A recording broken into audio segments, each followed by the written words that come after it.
Terkuak sikap arogan Kades Kohot Arsin beserta anak buahnya dalam kasus pagar laut Tangerang. Pasalnya anak buah Kades Kohot sesumbar bahwa bosnya tidak bisa ditangkap.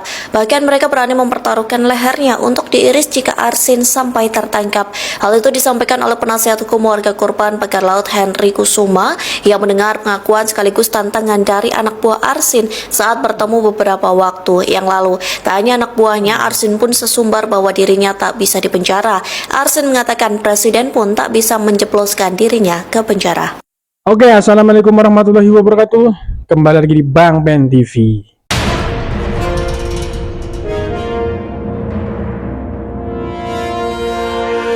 Ya, pemirsa, kali ini kembali lagi dengan saya Bang Pen TV mengulas atau mereaction video-video yang sedang viral.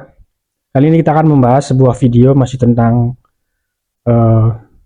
proyek PIK 2 atau Desa Kohot, Pagar Laut, dan Pak Khalid, pemirsa. Kali ini kita akan berfokus kepada Kepala Desa Kohot Arsin yang tiba-tiba menghilang, terus sekarang muncul lagi dengan klarifikasinya, pemirsa. Nah, di awal-awal dia sesumbar bahwa dia tidak akan bisa ditangkap sekalipun itu oleh Presiden, pemirsa. Namun setelah diperiksa atau diselidiki oleh tim Bareskrim Polri, tiba-tiba Arsin Kepala Desa Kohot ini menghilang, pemirsa. Mengejutkan sekali dengan pernyataannya. Setelah beberapa hari menghilang, sekarang dia muncul lagi dengan klarifikasi atau pernyataannya yang menyatakan bahwa dia itu termasuk korban dari mafia tanah. Waduh, ini kayaknya playing victim atau sejenis apa ya, pemirsa? Silahkan saja komen di kolom komentar ya.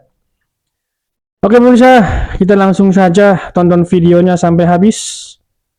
Bijak dalam berkomentar, ini dia videonya. Berkaitan dengan kasus pagar laut, Kepala Desa Kohot Arsin mengatakan bahwa ia tidak akan dapat ditangkap, bahkan oleh Presiden sekalipun.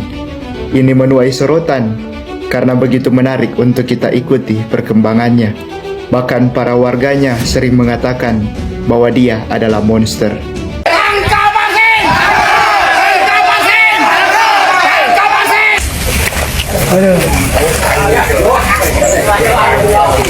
Polri untuk tetap profesional kepada para pelaku.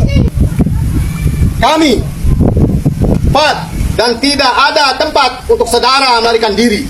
Kami mengadakan laskar ini adalah salah satu inisiatif dari anggota AMAK bahwa untuk mengantisipasi lajunya pencarian Kepala Desa Kohot, yaitu Arsin bin Asib.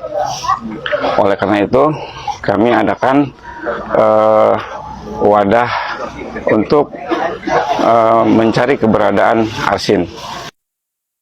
Bahwa saya juga adalah korban selaku kepala desa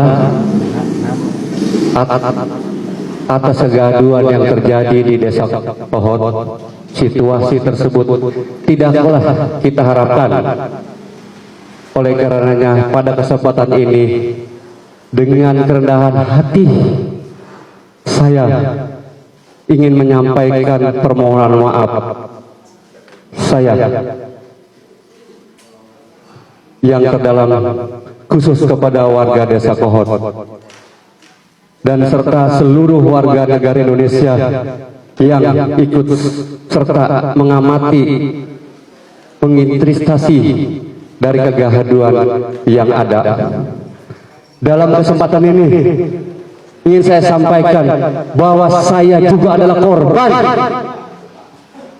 dari perbuatan yang dilakukan oleh pihak lain. Tentunya ini terjadi akibat dari kekurangan pengetahuan dan tidak hati-hatian yang saya dapat lakukan pelayanan publik di Desa Kohot. Evaluasi akan dilakukan agar hal-hal buruk dalam pelayanan masyarakat Desa Kohot di kemudian hari tidak terulang lagi. Teman-teman sekalian, ini kita ngomongin pasir laut walaupun kita sedang jauh di Jawa Timur, di Sidoarjo menuju Mojokerto. Menjadi menarik karena ternyata ada berita bahwa Kades Kohot si Arsin bin Sanib itu dalam pemeriksaan dengan Barreskrim, di Barreskrim maksud saya, itu mengaku bahwa dia memasukkan surat-surat untuk pembuatan sertifikat HGB dan SHM di pagar laut. Ya, saya bacakan dari kompas.com ya. Kompas.com menulis berita, Kades Kohot akui buat surat izin palsu pagar laut Tangerang. Mantap. Polri mengungkap bahwa kepala desa dan sekretaris desa Kohot telah melakukan sejumlah telah mengakui sejumlah barang yang disita oleh penyidik benar digunakan untuk membuat surat izin palsu di lahan pagar laut Tangerang. Nah, ini kan menarik nih. Ketika Joko Widodo ditanya-tanya soal ini, kan dia mengatakan soal ya kita lihat saja proses legalnya seperti apa. Mati loh. Diunjukin sama Allah proses legalnya kriminal, ilegal ya. Oke, saya lanjut lagi, baca lagi. Dan ini sudah kita dapatkan dari keterangan kepala desa maupun sekretaris desa yang juga mengakui bahwa alat-alat itulah yang digunakan untuk membuat surat palsu. Ujar Direktur Tindak Pidana Umum Barreskrim Polri, Brigjen Polisi Juhandani Raharjo Puro saat ditemui di gedung Rupatama Mabes Polri. Oke.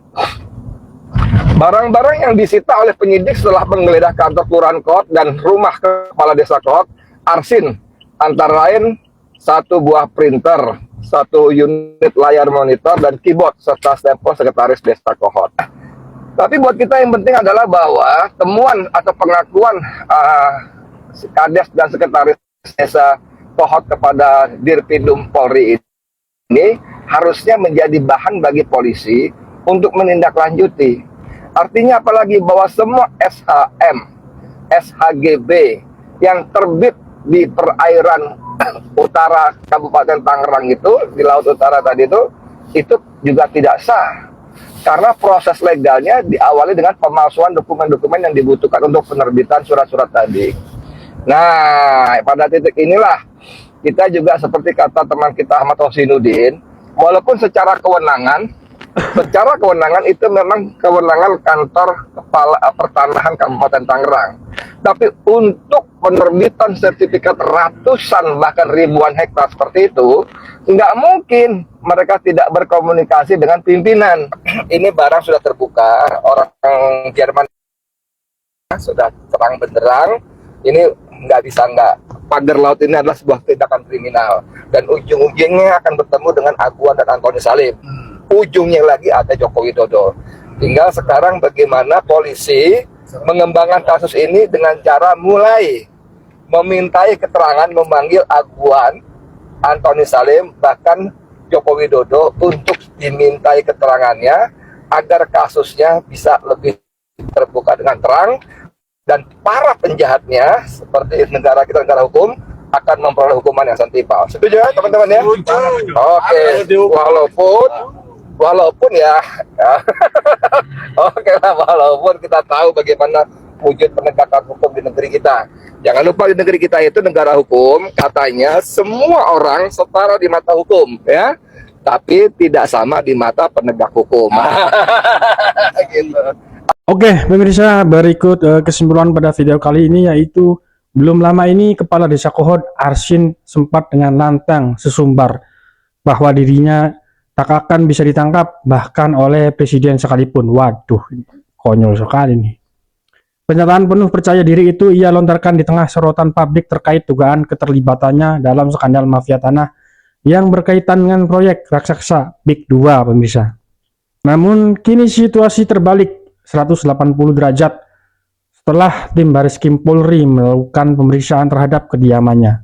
Arsin mendadak hilang, keberadaannya menjadi misteri hingga tiba-tiba muncul kembali dengan pernyataannya yang mengejutkan sekali, pemirsa. Dalam klarifikasinya, alih-alih bertanggung jawab, Arsin justru mengaku sebagai korban dari mafia tanah. Seolah-olah ia tidak tahu menahu soal praktik kotor yang terjadi di wilayahnya. Waduh, ini benar-benar pengecut jadi. Mengecut sekali nih. Publik pun bertanya-tanya apakah ini hanya strategi flying victim untuk menghindari jerat hukum. Ataukah benar-benar Arsin hanyalah bidak dalam permainan mafia tanah yang lebih besar? Oke, yang jelas pernyataan kontradiktif ini semakin memperkuat kecurigaan bahwa ada sesuatu yang tidak beres di balik proyek PIK 2 ini dan keterlibatan para pihak di dalamnya, pemirsa. Saat ini aparat kepolisian terus melakukan penyelidikan, akankah Arsin benar-benar bisa mempertanggungjawabkan ucapannya atau justru tersandung oleh kata-katanya sendiri.